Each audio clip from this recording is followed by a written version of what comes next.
Hello everyone, welcome to Prakriya Educations. I am Mallikarjuna.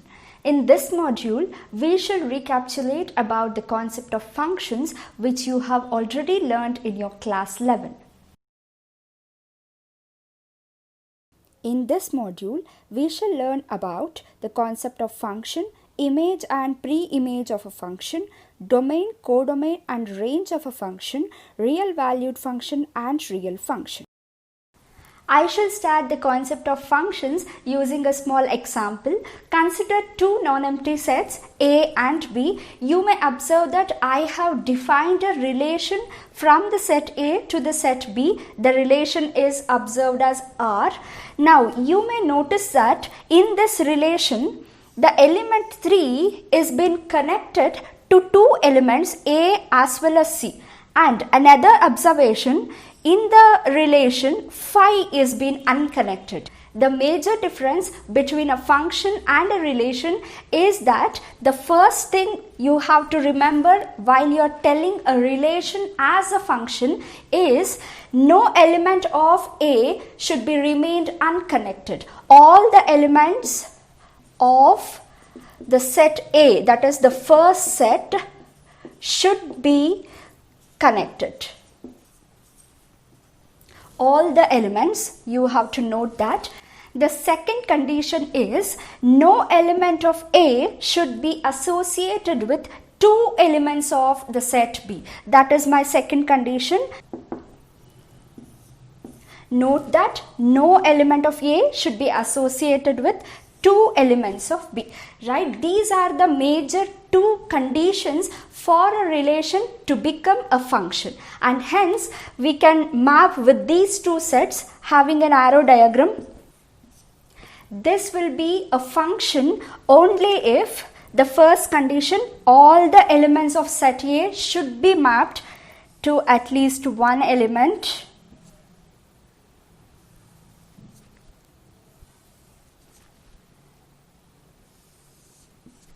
and the second condition, no element of A should be associated with two elements. You may observe that each element of A is having only single association with the elements of the set B. This is the major difference between the relation and the function.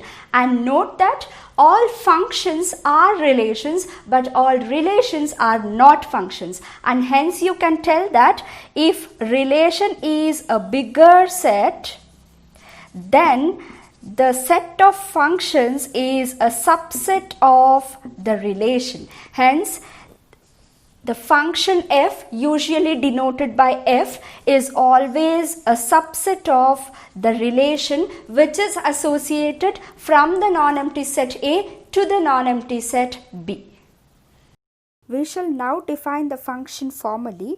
Let A and B are two non-empty sets. A relation f from A to B is said to be a function if for each element of the first set there exists another element in the second set such that the ordered pair AB belongs to the function. It means that all elements of A occur as the first element. Looking at the second condition, if the ordered pair AB belongs to F and the ordered pair AC belongs to F, then B is equal to C. It means that no different ordered pairs in F has same first element. Consider these examples. Try to find which of these are functions. Let us now check it out. The first one, as per the condition, yes, look at the set A. In the set A, you can check that no element is left over unconnected, and also each element of A is been connected to unique element of the set B, and hence you can conclude yes, A to B is a function, right? Then coming for the next one, if you are considering this as the function, is it a function? We shall just verify. Again, as per the first condition, all the elements are connected, but the element 1 is been connected to two elements, and hence you can tell this is not a function. Check for the next one, the third example. You may check that all the elements of A has been connected and to the unique element of the set B, and hence even this is a function, and hence you can call the third example is also a function. You may observe that the element C is being associated to two elements of the set A. Do not confuse with that, because I had told the conditions only with respect to the set A and no condition is there for the set B. Now for the fourth example, yes, again you can observe that this is a function, since all the elements are connected and with the unique elements of the set B. Coming for the fifth example, yes, you can even tell this is a function because it satisfies our both the conditions. Looking at the example 6, you can check that an element 4 is left over in the set B, and hence this is not a function. Now for the example 7, it is again satisfying our both conditions, and hence you may tell even this is a function, and hence you may check that the example 2 and example 6 are not functions. Other than that, all the other examples are functions.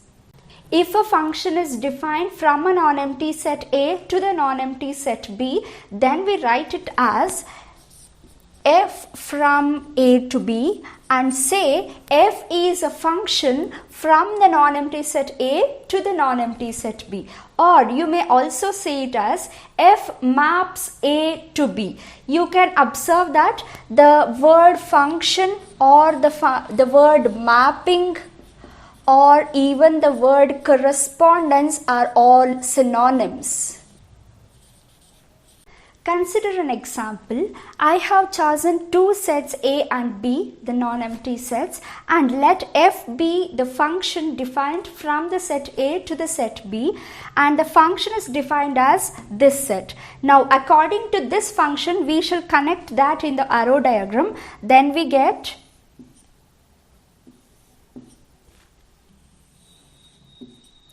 and this is the respective arrow diagram of the given function. You may notice that both the conditions that we had discussed before, that is no element of A is been unconnected and all elements of A is been associated with single element or unique element in the set B. Hence you may consider this as a function. Now we shall move on for the very important concepts related to function. The first one is the image. Image means the elements of the set B associated with the elements of A. You may notice that in the set B, A is an element. A is associated with the element 1, which is the element of A, and hence you can call A is the image of the element 1. Hence you call A is image of the element 1. A is the element of B and 1 is the element of A. Similarly, you can also tell B is the image of 2 as well as 3. 2 and 3. And similarly, C is image of 4 and 5. Mathematically, we write this as, if A is image of 1, we write this as f of 1 is equal to A, where A is called as the image of the element 1. In this, f of 2 is equal to B, as well as f of 3 is also equal to B. Here f of 4 is equal to C and f of 5 is equal to C. In this way we can write mathematically. Now moving on for the second concept, that is pre-image.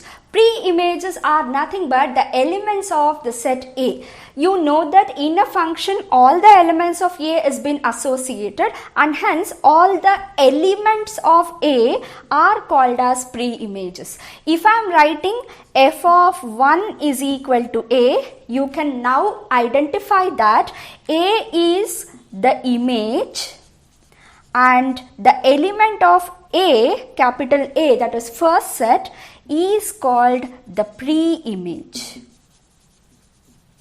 The elements of B associated to elements of A are called as images, and the elements of A are called as the pre-images. Moving for the next concept, that is the domain of a function. As in the relation, even in the function, the domain is nothing but the set of all first elements of the ordered pairs in the function f. You may notice that in the function f, all the elements of A is being associated, and hence you can tell that the whole set A is nothing but the domain of the function from the set A to the set B. The first set will be always the domain of the given function. Moving on for the next concept, that is codomain. Codomain is nothing but the whole set B, which is nothing but the second set. The whole second set is called as the codomain of the function. Hence here the codomain of this given function is A, B, C, D. The whole second set B, right? And the domain is nothing but 1, 2, 3, 4, 5. This is the domain of f, and this is the codomain of the function f. Now coming on for the next topic, that is range of the function. Range is nothing but the set of all images of A in B. Images are nothing but the elements of B which are associated to the elements of A, and the range is all the set of images. Now you may see that A is the image of 1, B is image of 2 and 3, C is the image of 4 and 5, but D is not image, and hence in the range you will be having only the elements A, B, C. This is called as the range of the given function f. Also observe that the range of the given function f will be always the subset of the codomain of the given function. Note these points. The first one, if A and B are two sets having P and Q elements, that is, if the number of elements in A is equal to P and the number of elements in B is equal to Q, then the total number of functions from the set A to the set B will be Q to the power of P, which is nothing but number of elements of B to the power of the number of elements of A. Look at the next one, the real valued function. If you are having a function f from A to B, then this is said to be a real valued function when the second set B is always a subset of the real numbers. Now the third one, the real function. If you are considering a function f from the set A to the set B, then this function is said to be a real function only if both the sets A and B are the subsets of the real numbers. Hope you are fine with all the basic concepts of functions. Please don't forget to like, share and subscribe the channel. Thank you.